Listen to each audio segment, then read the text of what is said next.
Naku mga kabibig, iba talaga ang pagpaparinig ni Senadora Amy Marcos tungkol dito sa plans to revise the 1987 Constitution in 2024. Sino ba ang may plano para mag-revise nito? Natural, ang House Speaker natin, si House Speaker Martin Romualdez. Ito ba talaga ang plano niya? Ito talaga ang kanyang plano kung bakit naging House Speaker siya para i-revise ang 1987 Constitution. Magkasama sila ni Ruben Padilla nito, di ba? Charter change, camera change, kalerke. Kaya sabi ni Senatora Amy Marcos, talaga ba? Yan ba ang plano ninyo? Ang daming problema ng Pilipinas, unahin pa talaga nyo yan? Ano bang gusto nyo makamit? Sabi pa ni Senatora Amy Marcos, para yatang nagpaparinig si Senadora Amy Marcos na may isang politiko na gusto Prime Minister? Ay nako, sino ba ito mga kabibig? Napanood nyo ba ang video ni Senadora Amy Marcos na kung saan sinupalpal niya ang mga taong gustong magkaroon ng revision sa 1987 Constitution? Sino ba ito mga kabibig? Oy, watch this video as Senadora Amy Marcos supalpalism. Sinupalpal talaga. Oy, di siyempre natatawa ako ba na talagang very confident si Senadora Amy Marcos na inabolish na yan. Hindi yan binigyan pansin ng ating Pangulong Bongbong Marcos. Binasura na yan at ayaw namin pag-usapan yan sa Senado. Bakit gusto mo talagang i-brought up ulit itong revision ng 1987 Constitution? Bakit gusto mo bang palitan si Pangulong Bongbong Marcos? Eto mga bibig, panoorin ninyo ang isang video ni Senadora Amy Marcos kung saan talagang mapapanganga ka, mapapa-question ka. May conflict ba itong magpinsang Senadora Amy Marcos at Martin Romualdez? Hindi ba type or hindi ba gusto ni Senadora Amy Marcos itong si Martin Romualdez? Ito ba yung pinariringgan niyang gusto maging Prime Minister at ambisyosong tao? Naku, watch this video. Ang your comment lang kasi pinupush na yun sa House na sa 2024 daw yung climate change. Ang kulit naman. Talagang sinabi na ni PBBM na hindi napapanahon kasi dapat nakatutok tayo sa hanap buhay ng tao at ibagsak ang presyo ng bigas at iba pang bilihin. At 2 beses na ibinasura yan ng todo-todo ng Senado. Ba't pagpipilitan? Bakit ganun? Ang kulit. Ma'am, bakit nga po tingin ninyo kahit po ilang beses ng binasura, pinupush pa rin po talaga ito? Baka may gusto mag-prime minister na hindi manalo sa presidente. Thank you, ma'am. Salamat po. O, di ba? Narinig yun na mga kabibig. Grabe yung parinig ni Senator Amy Marcos, no? Garapalan kung garapalan, sakitan kung sakitan. Kung ikaw naman na-offend ka sa mga parinig ni Senadora Amy Marcos, wala kang choice kundi lunukin mo na lang yung pride mo. Well, actually mga kabibig, meron ding video si House Speaker Martin Romualdez. Pero ito ang komento na isang netizen. After every election, greedy politicians always set their eyes on revising the 1987 Constitution. Why?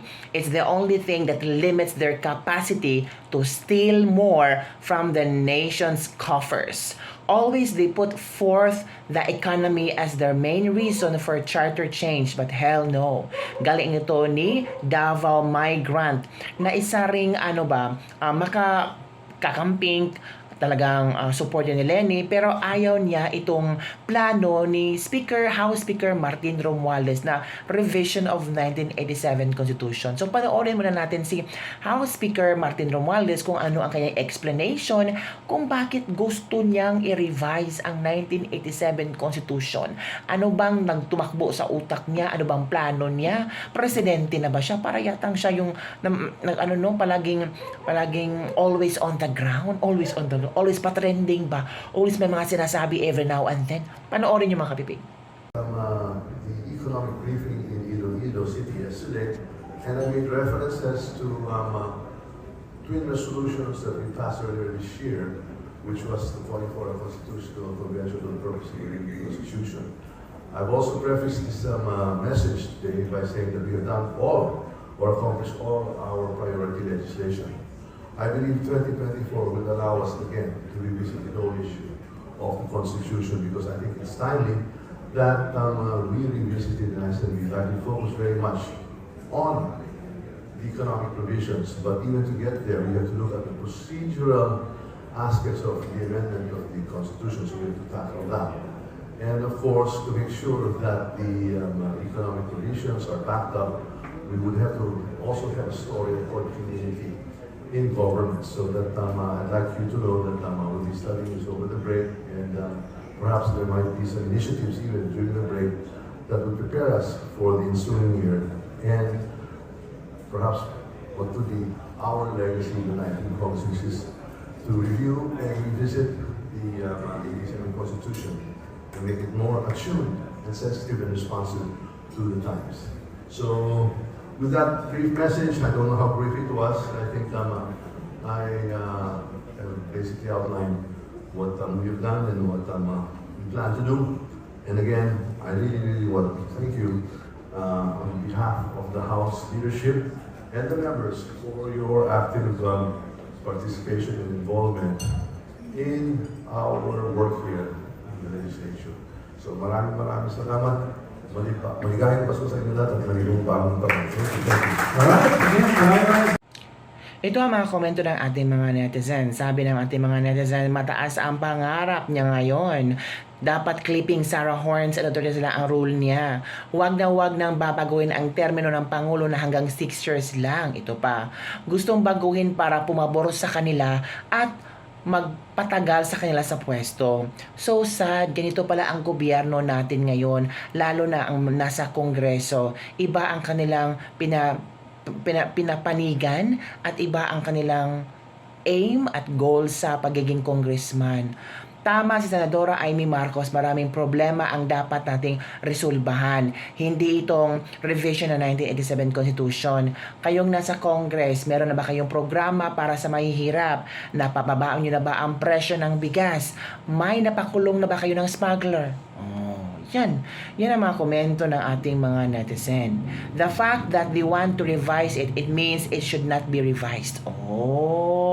I do agree naman sa mga komento ng ating mga netizen. Talagang nakikita nila ba na maraming problema ang Pilipinas, tapos yun talaga ang inuunan nyo?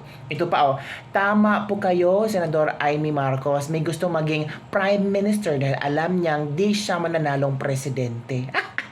Senator Amy Marcos is a wild card in the Marcos family. Ito dapat sana ang naging presidente, hindi si Pangulong Bongbong Marcos na weak leader talaga. Ang laki ng hambog itong si Martin Romualdez. Kuha mo tambalos-los, so makinig ka sa pinsan mo. Huwag masyadong epal sa gobyerno.